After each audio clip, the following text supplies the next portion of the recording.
샬롬. 오늘도 하나님 말씀 앞에 나오신 여러분 환영합니다. 우리 함께 기도하겠습니다. 하나님, 오늘도 우리에게 귀한 말씀 주시니 감사합니다. 이 말씀으로 우리의 심령이 살아나게 하시고 힘을 얻게 하여 주시옵소서. 천국을 맛보고 또 천국을 만들어 나아가는 우리가 되도록 인도하여 주옵소서. 우리를 빛과 소금으로 사용하실 때에 우리가 가지고 있는 힘이 아니라 주님이 주시는 말씀과 소망과 용기로 나아가게 하소서. 예수님의 이름으로 기도했습니다. 아멘. 오늘 함께 살펴볼 말씀 마태복음 8장 14절에서 22절까지 함께 살펴보도록 하겠습니다. 마태는 예수님 이야기를 기록하면서 전반부에 산상수훈을 배치함으로써 마태복음 전체의 주제, 아버지의 뜻을 따르자라는 주제로 이야기가 흘러가도록 우리에게 메시지를 주고 있습니다. 그 이후에 예수님이 이 뜻을 맏형으로서 어떻게 살아내셨는지도 우리에게 같이 보여주고 있어요. 그래서 우리는 구체적으로 예수를 따르는 삶이 무엇인지, 예수를 믿는다는 것이 무엇인지를 예수님의 삶을 통해서 알 수 있습니다. 예수님은 설교하셨던 산에서 내려오셔서 나병 환자 백부장을 기존 상식의 틀을 뛰어넘는 새로운 방식으로 고치시고, 오늘 본문 속에서 베드로의 장모도 그렇게 치유하십니다. 14절부터 보시죠. 예수께서 베드로의 집에 들어가사 그의 장모가 열병으로 앓아 누운 것을 보시고 그의 손을 만지시니 열병이 떠나가고 여인이 일어나서 예수께 수종 들더라. 여기서도 예수님은 기존의 틀을 뛰어넘어 파격적인 치료법으로 고치십니다. 15절에 그의 손을 만지니, 고대의 유대 남자가 여성의 손을 잡는다라는 것, 만진다라는 것은 문화적 배경에서 허용되지 않습니다. 게다가 여기서 만지니 이 표현은 단순한 터치가 아니라 움켜쥐다, 붙들다라는 의미예요. 그로 인해서 베드로의 장모는 열병이 낫고 굳은 손이 예수를 수종드는 손으로 변하게 됩니다. 그렇습니다. 하나님의 뜻을 따른다는 것은 단순한 순종을 말하는 게 아니에요. 시대와 세대가 바뀌었고 주류의 흐름이 바뀌었으니 기존의 방식, 생각했던 방식을 뛰어넘어야 됩니다. 새로운 시대에 맞춰서 생각할 줄 알아야 해요. 시대 전환적인 순종이 필요하다는 겁니다. 특히 16절에 보니 귀신들이 무서워서 도망갑니다. 이것은 구약에서 새로운 시대가 어떻게 이루어질지에 대해서 미리 예견되었던 일이었다라고 마태는 말해주는 거죠. 17절입니다. 이는 선지자 이사야를 통하여 하신 말씀에 우리의 연약한 것을 친히 담당하시고 병을 짊어지셨도다 함을 이루려 하심이더라. 구시대의 인간은 병이 낫기만을 앉아서 기다려야만 하는 존재였습니다. 아무리 잘 나가는 로마 간부여도 구원받은 이스라엘 백성의 혈통이 아니라면 구원에서 제외당한 자라고 여김을 받아야만 했습니다. 나이 많은 여성이고 귀신 들린 사람이고 인간은 말 그대로 허약한 존재, 약점투성이 그 자체였습니다. 왜요? 죄인이었기 때문이에요. 하나님을 거절한 자의 위치에 있었던 아담의 자손들이었기 때문이에요. 그러나 예수가 이 땅에 오셨다는 건 뭘 의미했다라고 이사야는 선지자는 말했습니까? 그는 우리의 질고를 지었고 우리의 슬픔을 당할 것이다라고 예언했고 예수가 그것을 이뤄내셨습니다. 인간의 약점을 감당하러 오셨다라는 거예요. 우리에게 있는 약점을 가지고 가시고 우리에게는 이제 약점이 사라진 겁니다. 우리는 새로운 시대에 하나님의 아들로서 병을 낫게 하고 귀신을 쫓아내보낼 수 있으며 예수의 이름으로 당당하게 소망을 누릴 수 있는 존재가 되었다라는 것이죠. 그것이 바로 명예로운 삶이라는 거예요. 하나님 아버지께서 주신 이 위치를 가지고 다른 일을 높여주고 섬기고 세우고 살려내기 위해서 나아가는 명예로운 자의 삶 말이죠. 이제 숨을 한번 돌리고 본문으로 다시 한번 가볼까요? 18절에서는 무대가 바뀌게 됩니다. 예수께서 무리가 자기를 에워싸는 것을 보시고 건너편으로 가기를 명하시니라. 한 서기관이 나와 예수께 아뢰되 선생님이여 어디로 가시든지 저는 따르리이다.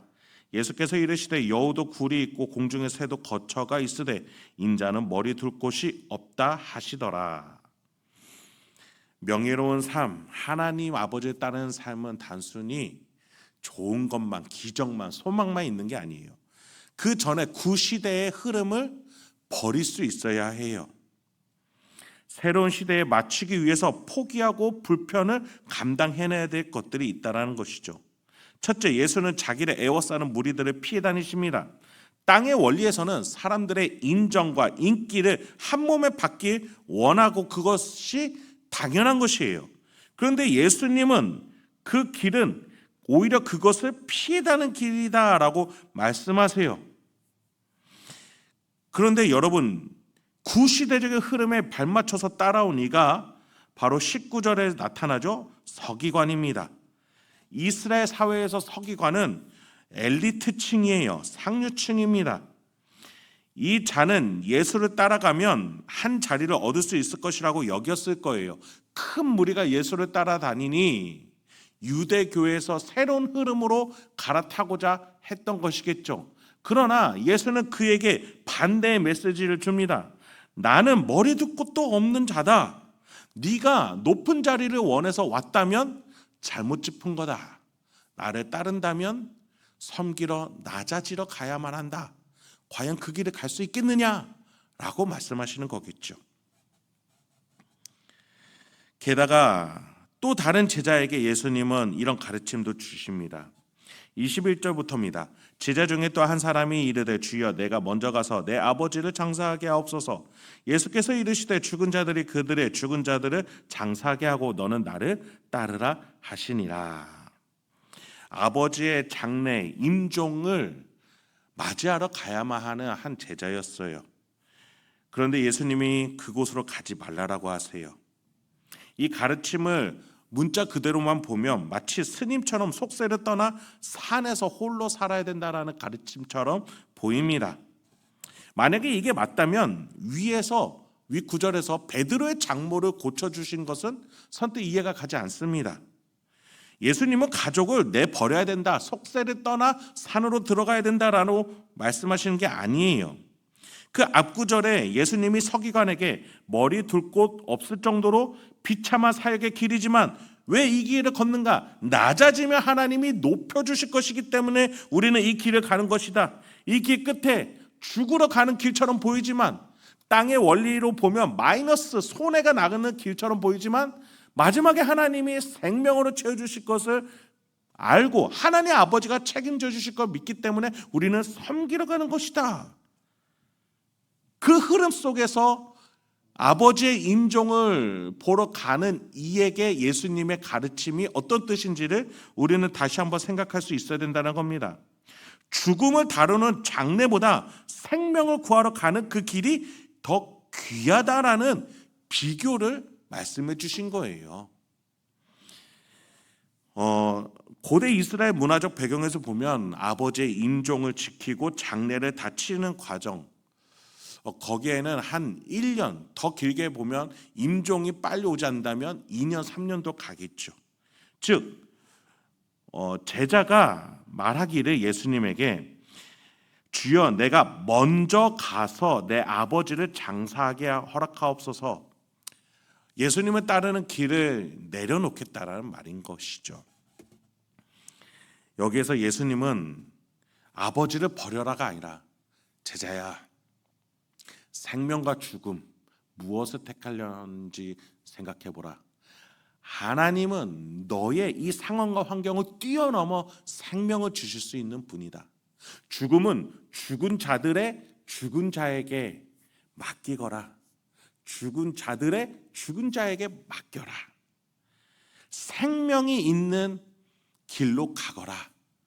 그 비교를 말씀해 주시는 것이지요. 가족을 버리라는 말씀이 아닌 겁니다. 여러분, 오늘 말씀 속에서 마태가 예수님의 길을 목격하면서 이렇게 사건을 배열하면서 우리에게 주는 메시지는 뭡니까? 땅의 기준으로 보면 머리 둘 곳도 없을 정도로 제자들에게 줄 수 있는 것이 없는 게 바로 예수님의 길이었어요. 예수는 인기를 일부러 마다했어요. 스펙이 좋은 능력이 있는 제자도 마다하셨어요. 오히려 평범한 한 사람에게는 적극적으로 가족사에 참여하지 말고 같이 이 길을 가자라고 얘기하세요. 우리의 사고방식, 행동방식으로는 예수님이 단번에 이해가 가지 않습니다. 이것은 오로지 생명을 과연 누가 주실 수 있는가? 우리의 아버지 되시는 하나님이시다. 이 정답을 보면서 예수님의 행동과 선택을 봐야 해석이 가능하다는 겁니다. 여러분, 오늘도 어떠한 삶을 살기 원하십니까? 어떠한 스케줄과 어떠한 결정 가운데 계십니까? 그 속에서 하나님 아버지를 믿는 나의 선택, 하나님 아버지를 모시고 걸어가는 이 길, 그 기준 속에서 여러분이 걸어가실 때에 세상은 도저히 해석할 수 없고 주변인들은 여러분에게 이해가 안 간다라고 말할지라도 여러분 마음 가운데 하나님이 나의 인생을 책임지시는 아버지시다라는 믿음의 결정 속에 반드시 하나님은 여러분의 길을 책임져 주실 것입니다. 되갚아 주실 것입니다. 그 믿음의 길로 오늘도 걸어 나아가며 천국을 만들어 나아가는 저와 여러분 되길 소망합니다. 함께 기도하겠습니다. 하나님, 오늘도 우리에게 귀한 말씀 주시니 감사합니다. 이 말씀을 통해서 오늘도 우리가 어떻게 살아야 될지 성령 하나님, 우리 성도님들 심령 가운데 내주 교통 감동 감화하셔서 용기와 소망과 지혜를 주시옵소서. 어떻게 살아내야 되는지 성령 하나님 함께 도와주시고 또 함께 움직여 주시옵소서. 우리 성도님들이 가는 곳곳마다 천국이 될 수 있도록 주여 인도하여 주옵소서. 예수님의 이름으로 기도했습니다.